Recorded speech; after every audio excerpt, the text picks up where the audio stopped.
Hello, everyone. Happy Monday. Nope. Happy Tuesday. Oh, Fooled ya. Yeah, we're a day off because we had life things. But we are here today, and we are excited to talk to you all about what's new in the world of theme parks. Good to see you, Carly. yes, it's so good to see you. Thank you for doing this on a Tuesday. We will talk why.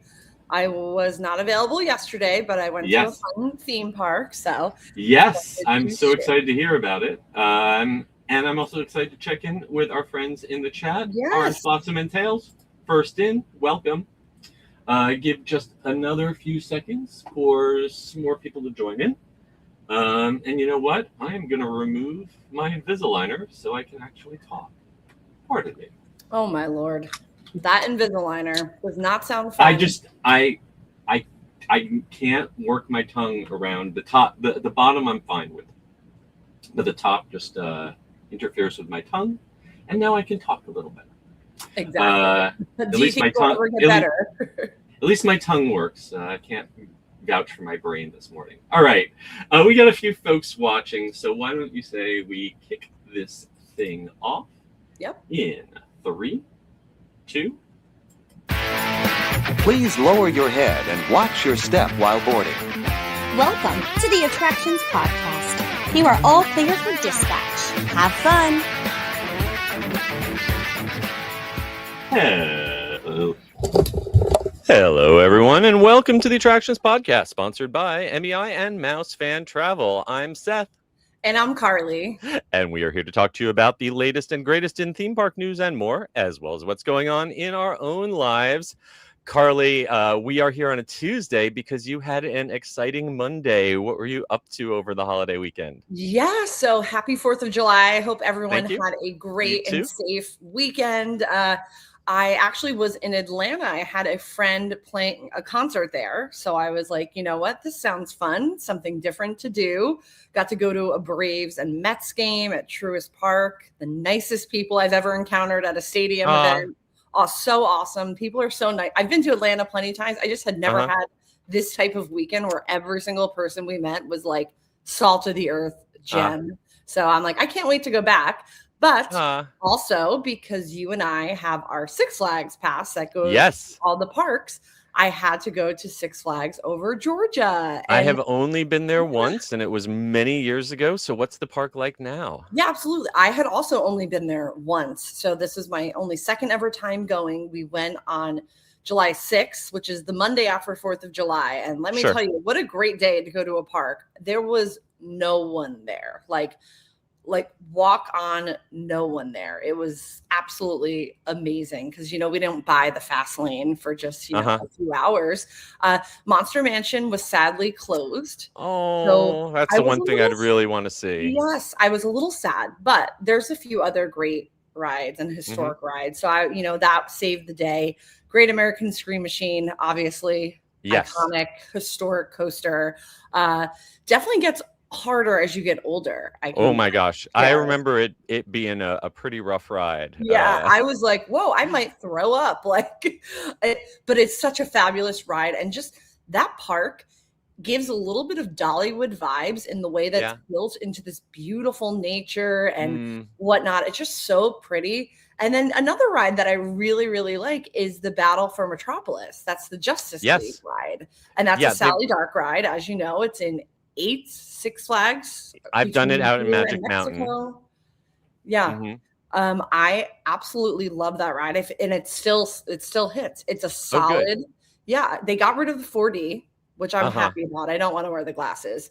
It is just such a super solid dark ride with pretty impressive animatronics and it's really fun. So I'm glad that's still kicking. And just a beautiful park. If you are in the Atlanta area, I definitely suggest going there. Great few rides, and it's pretty awesome. Yeah. Well, you mentioned that the park was pretty dead. What used to be a peak holiday weekend, same thing here in Orlando. I did not go to a park over the weekend, but I was watching wait times. and seeing things like Yes. 45 minutes for Ministry of Magic and, under an hour for Hagrid's. Doesn't Wow. hurt that Hagrid's has dropped the Express Pass, but Mm. all over, they're just short wait times. It was a perfect weekend if you did go to the parks. I went a couple days beforehand, met up with a friend, and got to do the Mandalorian and Grogu version of Millennium Falcon for the So first cute. time. Oh, yes. And walked right on in the single rider. And I think it's an upgrade over the old version. I liked being able to pick which planet we went to.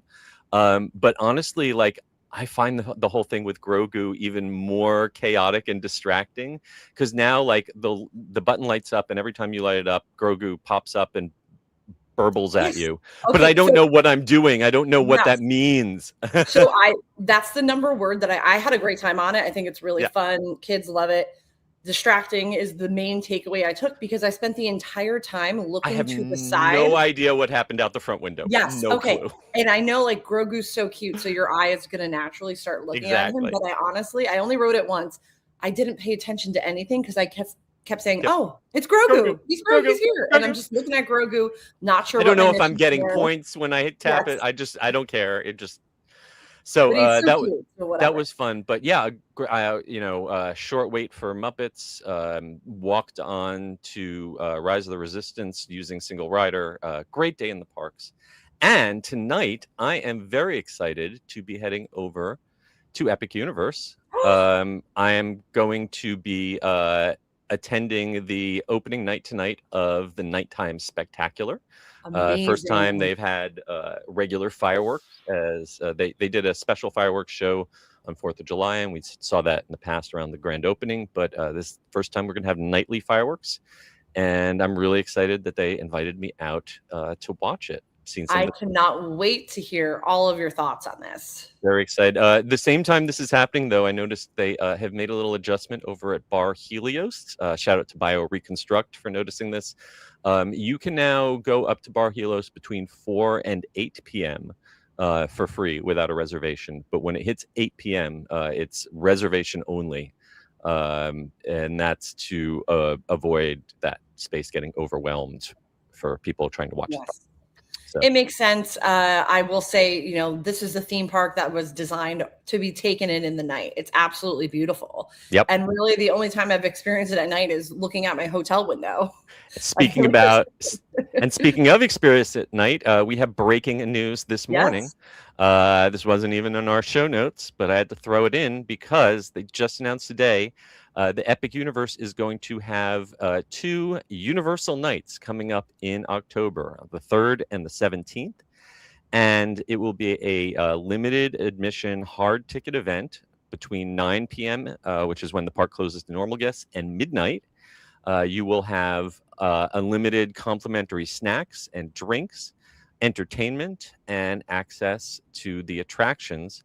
It sounds to me like Universal's looking to cut Orlando Informer out of that special, because that's basically sounds like an Orlando Informer event to me. That sold out in seconds. Mm-hmm. So this event is going to cost $179.99 plus tax per person. There will be, I think, a 10% discount for annual pass holders. And we've got a little chart on our website already that kind of compares this to the Disney After Hours event. It gives you an idea how they compare. Yeah, I'm just still so salty about After Hours event in general, because I miss the days of, going to Tambu, having a drink at like 11 and then going to Magic Kingdom for a few hours. And so it makes me sad that it's all behind a paywall. I'm less mad about Epic because it's not like we have it with our annual pass and we're like kicked out, at a certain time. And also Universal isn't known for staying open late operating hours, but right. Yeah, it looks like 9 p.m. is going to be their consistent closing time across all the parks for the foreseeable future, at least as far out as the calendar goes. But you're right. Epic Universe is just fantastic at night. There's nothing like it. And getting a chance to stay in the park till midnight, even if it's only a 3-hour event, but you do get 2 hours of early entry starting at 7 p.m. so you can get in a little early and catch the fireworks show before it starts. Yes. I'm sure and also, we will if be. you're hoping of going to the pass holder appreciation day, the special pass holder nights, that registration just opened. So check your email because I just check saw your email and honestly jump on that fast. website right now because those go in seconds. They're probably going to be gone by the time we finish talking about it. Yeah. Very, very. I've actually never managed to get in. I have tried. Tragic. I managed to get in for a couple of years. It was actually on my birthday. Just happened to line up, and I got to go a few times. Great fun if you can get in that. All right. Well, without any further ado, let's jump right on into the news in the queue.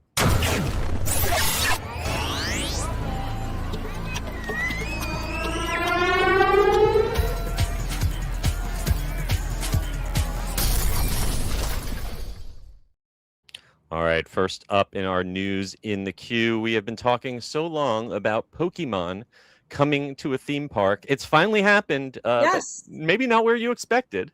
Definitely not where I expected it when I saw this. Pokémon is arriving at Legoland parks in Florida, California, and New York. If you have been waiting for a U.S. theme park to have a Legoland experience, now is your chance.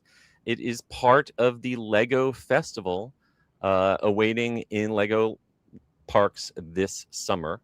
And Lego Pokémon is headlining a new play zone for this year's festival, a limited time event that will let guests step into the role of a Pokémon trainer through interactive building challenges designed around 5 different Pokémon. Yes, I love the general vibe of this and the theme, which is play free of digital pieces, and I think that makes me just really, really happy, especially after seeing Toy Story 5 and how these devices have made us zombies. Yes. So I love reading this story. Definitely check it out. What they're trying to do is really nice, and kids still love Legos, so I mean, it's working.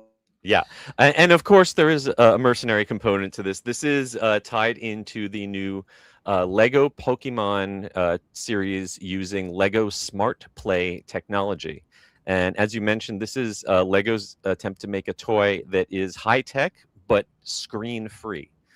So there's these, I guess, new smart bricks that have motion sensors and little speakers and allow you to build different Legos, different Pokemons that can interact with each other without needing an iPad or an iPhone to hook up to them. Right. And so, like you said, this is coming to New York, California, and Florida. So kind of hitting all the points across the U.S., just with a little bit of different dates. Yeah, the Legoland Lego Festival for the summer kicks off in all 3 parks starting July 20th. It's going to run through August 16th in Florida and New York, and all the way through August 30th in California. And the Lego Pokémon is not the only component to this festival. There's actually 5 different interactive zones. In addition to Pokémon, you've got Lego F1, a music zone, a creative zone, and a chill out zone. And with the temperatures this summer, you're going to need that chill out zone. Yes, it's been quite hot. I got to say, taking a lap around Universal the other day, they have put those cool zones, those portable outdoor air conditioning units in every possible corner. They have multiplied like rabbits. Yeah, it's brutal. Be careful, drink water, go a few hours, take a break. Absolutely. Stay hydrated.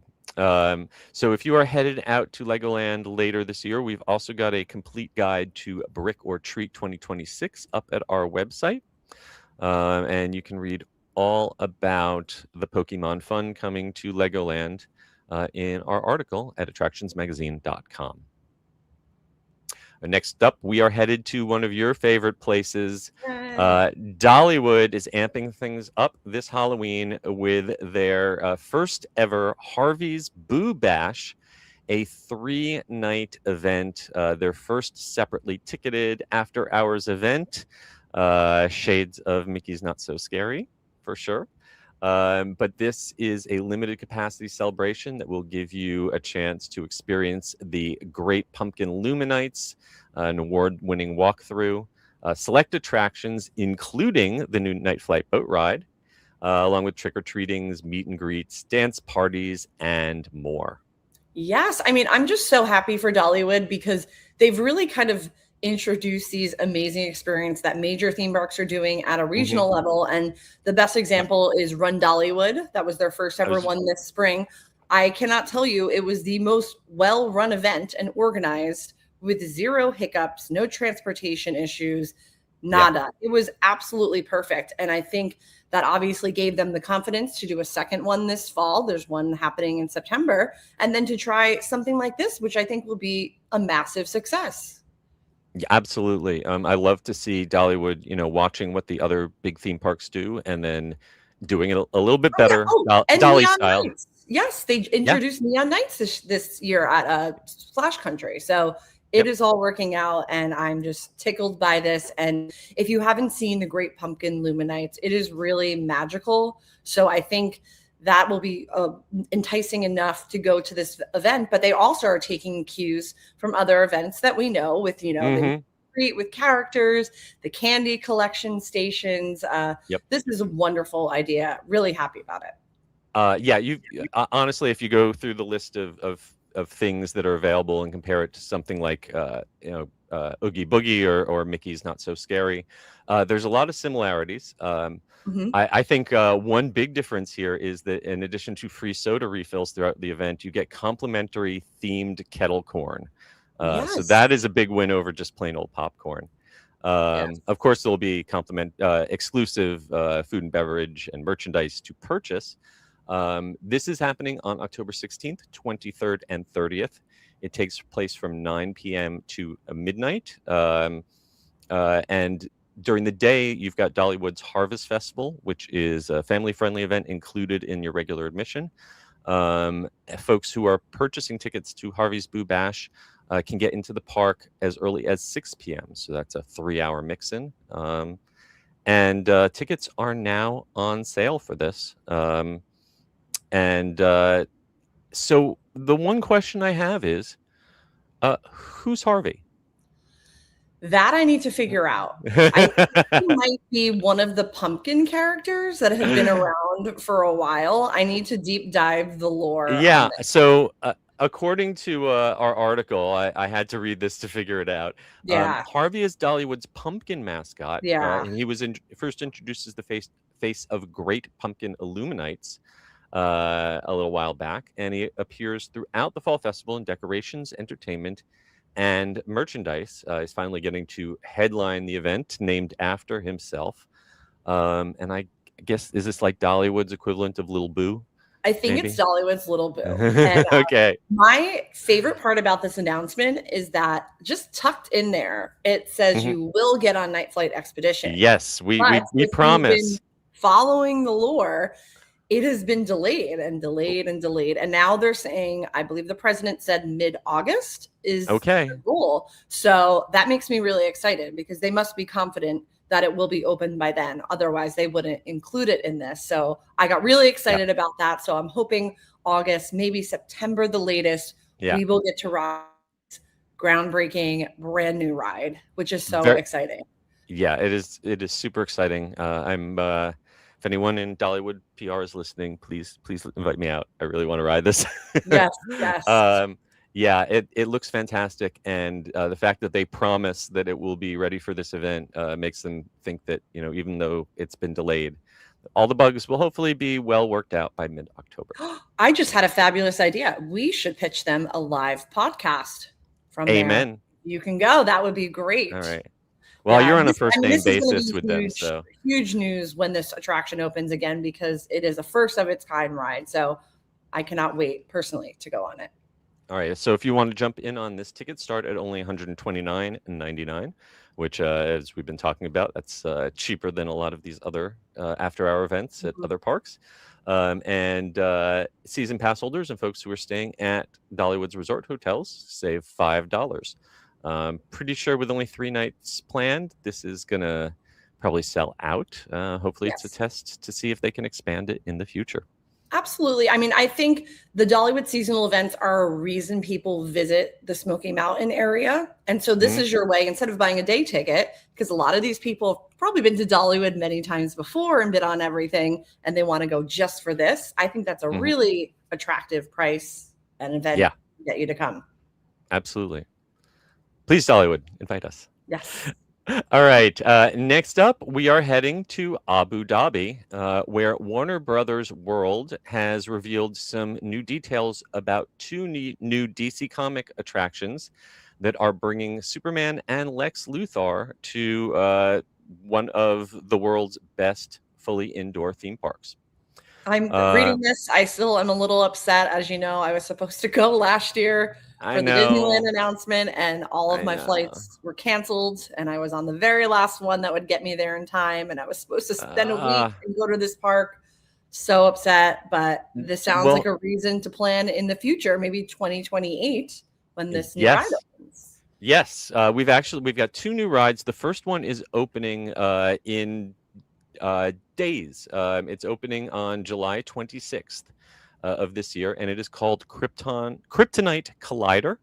It is themed after Superman's arch rival Lex Luthor, and it is a Nebula Z, which is a Zamperla flat ride that has 32 people at a time in these little passenger carriers that move on arms that kind of make this weird crisscross pattern, almost like they look like they're going to collide to each other. It looks like DNA, you know, like when we see those towers, something DNA like that. helix, That's how what I always think it is very trippy. It's almost more fun to watch people on it than to ride because we have one at Carowinds, so confounding. Yes, I haven't been on it, but I do enjoy watching it because it's so fluid the way it goes, but also a little the danger that you might hit. But it always looks like it's going to collide, but never does. But this one is getting a full theming after Lex Luthor. It's going to be green. And it's going to be located in the Metropolis area of the park. I'm not sure exactly where this is being positioned. But if they utilize this lighting that's in the renderings, it could look really cool. Yeah, and the lighting in this park, especially in the DC Comics area, there's a Batman villains area that is just absolutely stunning lighting, and so I have full faith that they can actually make it look like that. But the ride that I'm more excited about is Superman Up and Away. This is coming sometime in 2028. And the only thing we know about it is that it is a flying roller coaster that will let you soar alongside Superman through the skies above Metropolis. It's not a simulator. I'm pretty sure that this, at least its load station, is replacing the Superman 360 ride that they opened with, which was a clever concept. The idea was that you were going into the Daily Planet for a news broadcast. And they do this trick sort of like in Poseidon's Fury, where you're in a TV studio and then the walls slide up into the ceiling and disappear, and you're completely surrounded by a 3D screen, and Superman's flying around you. The problem is that by the time I visited that park a couple of years ago, the projection was so out of alignment and so mismatched that just gave you a headache trying to watch it. So I have no problem with them tearing that out. They've got much better simulator rides there already. Absolutely. And I believe this is all part of their new DC expansion. So they're going to have a whole new area. It is just mind-boggling how they build these things indoors and to the scale. Well, my real question is SeaWorld Abu Dhabi, which is right next door, that has a major roller coaster, but it loads indoors and then sends you outdoors. Yes. I'm wondering if this is going to be fully enclosed, which to build a flying roller coaster fully enclosed, you can see a picture of something like Superman Ultimate Flight, which is, they got one of those in Georgia where you just were. To try to put that inside a box kind of breaks my brain a little. But it is it's pretty brutal riding a roller coaster outdoors in Abu Dhabi, let me tell you. I mean, I was kind of assuming it is going to be fully indoors, but we never know. Again, they gave us very little bits of not even a rendering or anything. The other thing that they haven't given us is any updates on the Harry Potter expansion that was supposed to be Yes. in progress here. It was supposed to be open by now. We've had a couple dates pushed back, and I don't know if there is an opening date for their Harry Potter area now, or if this is now taken priority. So very interesting. I would be excited to go and visit when this opens, if things have calmed down in the region. I know people are still attending the Yas Island theme parks right now, even with everything going on. So hope everyone out there stays safe. Yeah, I was actually thinking about that. You know, when I was invited over a year ago, I was going without hesitation. Now I don't know what I would personally do right now, but you know, hopefully by the time this opens again, the flying coaster isn't until 2028 projected. Yep, we got a little time. Yep. All right, and finally, our last bit of news in the queue. For folks who are my age, we remember Evel Knievel as the greatest, motorcycle stunt rider of the 70s and the 80s. He was a household name when I was growing up, and now they have opened a new Evel Knievel Experience, devoted to America's greatest daredevil in Las Vegas, which is where some of his most famous stunts and near-death experiences took place. Yes. You know what? My only Evel Knievel thing is going to Evil Pie, the Evel Knievel themed pizza place, which is like on Fremont Street in Las Vegas. Yes. I've gone a few times. Great little bar. Yes. And that is like the extent of my knowledge of Evel Knievel. Yes, the Evil brand has definitely planted a flag in Las Vegas in the past. But this experience, which opened up on June 27th, is both a museum, which expands upon the original Evel Knievel Museum that opened in Topeka, Kansas back in 2017. But it also adds a whole bunch of new interactive, immersive elements, including a VR experience that lets you see what it feels like to climb aboard a vibrating motorcycle and make a famous jump over trucks. I was really obviously expecting all the memorabilia, but impressed with what they're really trying to create with this immersive experience. Yeah. In addition to that 4D virtual reality experience, there's also a jump planner. And this reminds me of something they had at Epcot Innovations way back in the day. It lets you map out your own stunt jumps, and it will test them and tell you if the physics means you would live or die. There was some tricky stuff. I like the workout thing. I can't even remember what it's called now, when you had to dance in that room. And then finally, Evel was famous for not completing all his jumps unscathed, and had so many injuries and crashes that became part of his larger-than-life reputation. So there's archival footage and displays focused on some of those broken bones. Wow. And of course, you can't have an exhibit in Vegas without a retail center and a cafe. And in the future, they plan on having VIP tours and guided experiences.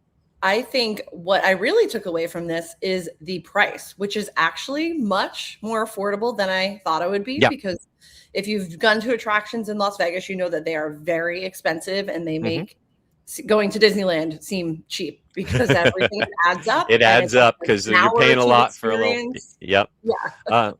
Well, this attraction costs only $35 for adults, and ages 6 through 12 are only $16. They've got some other discounts available. You're going to have to pay $4 an hour for parking.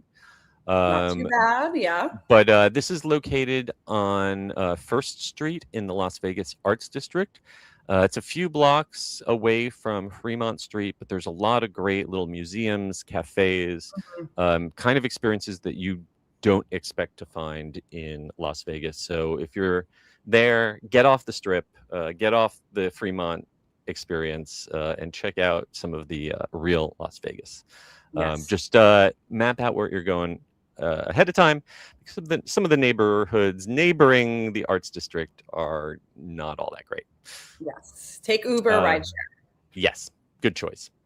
All right, that is going to bring us to the end of the news in the queue. Before we jump into this week's main attraction, it's time to hear a word from our sponsor. Remember the first time you believed in magic? Now imagine giving that feeling to the people you love most. MEI-Travel is an authorized Disney vacation planner and trusted earmarked agency with over 20 years of experience turning vacations into unforgettable experiences. And their planning services are completely free. Visit mousefantravel.com to start planning the vacation your family will talk about forever. Some magic is worth believing in all over again.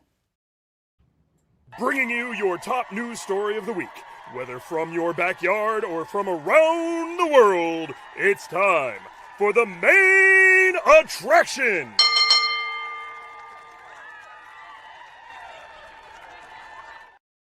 Thank you, Greg, for that super extended version of the main I attraction that I love accidentally that hit. version. I like that one. Let's run that more often. Yes. And this All is right. a good story worthy of the long Worthy of some hype. Yes. So for many, many years, I have been begging the folks at Halloween Horror Nights for one particular brand, one particular IP. I've written it in articles time after time. And finally, they have listened to me. So yes, you can thank Yes. me. I'm 100% personally responsible for Hellraiser finally coming as an official haunted house to Halloween Horror Nights on both coasts, celebrating the 35th anniversary event. And all joking aside, I know that this is one that Mike Aiello and his team have been wanting to do forever. This is, we've had Freddy, we've had Jason, we've had Leatherface. many times. Yeah. And a Pinhead to me is that kind of icon of 80s horror that they have not been able to give full justice to ever before.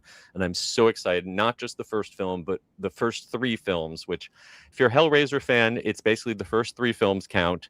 And then the very most recent one was actually a pretty good reboot. Everything else in between, Yes. all the time travel, time hopping thing in part 4, and then all the terrible direct-to-video sequels. Forget all that. We have the original 3, the original trilogy brought to life at Halloween Horror Nights. This is so exciting because you just know creative is nerding out because Absolutely. which makes me so excited. When you see an Imagineer excited because it's nostalgia for them, we know the creative is freaking out about this. It is almost shocking that it's taken this long. To me, Pinhead is probably one of the most terrifying figures of iconic horror films. Like, I can remember where I was watching the first one as a child, and I don't think I've watched it again since because it destroyed me. And I loved horror, and I was fearless. There's just something. He is so freaky. I'm already scared from this house. Yeah. Well, and especially the first film, he's barely in the first film. He has very few lines, but every second that he's on screen, he's just like instantly this icon. Yep. And a nightmare, truly. Especially in the first few, when before they turned him into like a Freddy Krueger making jokes, when there was just something really sensual is probably not the right word because you're going to think that I'm really creepy, but something more than just a slasher. There was something deeper going on. I mean, there's like a subtlety to his fear. I don't know. It's just, he is so scary. I mean, he's classy in a way that a Jason or a Leatherface never could be. And so you were going to have all of the key elements from the first 3 films, starting out with actually entering the Lament configuration puzzle box, which is the iconic puzzle box that sets all hell loose in all the films. You're going to walk into the box itself, opening a gateway to another dimension. And along the way, we're going to see Frank Cotton's attic. We're going to see the Channard Institute. And we're eventually going to enter the Hell Labyrinth. And the best part of all is that Doug Bradley himself is doing the voice of Pinhead. Wow. We have seen when they've tried to cast other people as Pinhead, it usually doesn't work. So having Doug Bradley back providing the voice, chef's kiss. Yes. And I believe I saw someone post, not Mike Aiello, another in creative, that they're debuting a new type of technology in this house. Ooh, Did you see okay. this? I think he posted No. it on Twitter. Or X. You know, excuse me. I know Gotta that find Charles Gray was talking about some of the new technology going into the Alien house that he's been working on, and it looks like, you know, they are really, for the 35th year, pulling out all the stops, make it not just the same old, but really introduce some new things that people have been wanting to see for a long time. Yeah. And I- this is definitely it. I mean, I cannot wait for the bounding because there's going to be so Oh my many God. things messing off. I literally I'm can't wait. wondering how many people are going to get stopped by security. I'm sorry, you Yeah. just can't have barbed chains and spikes coming out of your neck. We just can't have that. No, I mean, this is the type of horror franchise that was Yeah. made for HH, and the what they could do with atmospheric stuff. Mhm. This house might be probably the most hyped for many people. I will also warn, if they stay true to the source material, this will be one of the goriest houses that they have done in a long time. There are images in these movies that are just kind of beyond. Until Terrifier came around, there's stuff in the Hellraiser that I don't think hadn't been topped until then. I do remember, though, this is not the first time we've ever seen Hellraiser at Halloween Horror Nights. Years ago, they had one of those mashup silver screen houses with lots of unlicensed. This is before Universal got really into the licensing thing, and they would have kind of look-alike characters in scenes. And there was a brief Hellraiser scene in one house one year, but I can't wait for them to have a full license to just go crazy on this. Yes, yes. Very exciting, and we will have more. If you want to express your excitement for Pinhead, you can get a Pinhead t-shirt, acrylic figure for the Carnival collectible display, and other merchandise available right now in the parks. Yes, head to Five and Dime. That's where you find all Go to the new Five and stuff. Dime, or the Lost Emporium right at the front of Port of Entry. That's another great spot. Yes, and I gotta say, shout out to Universal. They sent me the Pinhead acrylic, so Oh, I have to add that to my carousel. But I'm honestly even afraid to open it. He gets me. I'm jealous. Mine must have gotten lost in the mail. Well, if you want to check all this out yourself this Halloween season, Universal Fan Travel, our friends there can get you there. All right, Yes, that is we're going planning now because it's next month. That is crazy to say. Geez, yeah, we're just days away from spooky season kicking into high gear, and that's terrifying. My entire Instagram on July 5th was "Welcome spooky season." It's spooky season. Once the 4th is over. The other spooky season news that dropped this week is after a lot of confusion, I think we now have formal written confirmation from Universal that Stay and Scream, which is now going to let people into the houses earlier than ever this year. If you have a regular day ticket or an annual pass, you can participate that without having to purchase an extra $70 Stay and Scream ticket. Yes, so I think that was a weight off a lot of people's shoulders. We don't know exactly yet where the you're going to have to get a wristband. We don't know exactly yet if there's going to be the same check-in locations and procedures as last time for that. But at least as an annual pass holder, I know I don't have to spend even more money to get into those houses early. So happy about that. I know. As long as you're committed to the long game, because if you're gonna do this without Express and you Stay and Scream, and then I like to wait till 1 a.m. and then that's the only way. If you don't have Express, you got to be there early to the bitter end. It's a long night. Oh my gosh, it's such a long night. It is exhausting, and your body will hate you the next day. But you can do it all. So. It's possible. We'll see. Money. I think this 35th anniversary, we have Stranger Things. We have a lot of big names that are going to bring everyone out of the woodwork.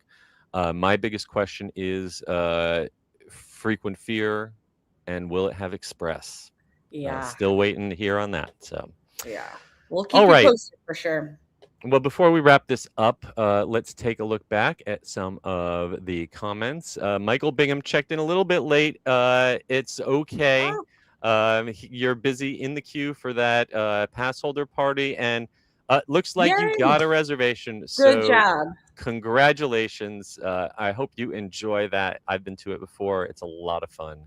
Have a great time. Amazing. And So happy you got that. before we go, we want to thank our sponsors once more, MEI and Mouse Fan Travel. Also, please be sure to purchase your copy of our Epic Universe commemorative magazine in print or digital at our website. And also, please give us a rating or review on Apple Podcasts, Spotify, or wherever you happen to listen to us, along with a like and subscribe on YouTube. And please be sure to follow us at attractionsmagazine.com and search for Attractions Magazine on your favorite social media platforms. Carly, where can folks find you on the interwebs? Yes, you can find me on Instagram at Adventures by Carly, and you can pre-order my book, The Unofficial Disney Parks Retro Cookbook, right now on Amazon, Barnes & Noble, wherever you buy books. And I'm at S. Kaburskin at The Unofficial Guides, and my books are also available for pre-order at theunofficialguides.com. And until next week, we hope you folks stay safe, try something new, but most importantly, have fun. We will see you again next time. Bye. Bye.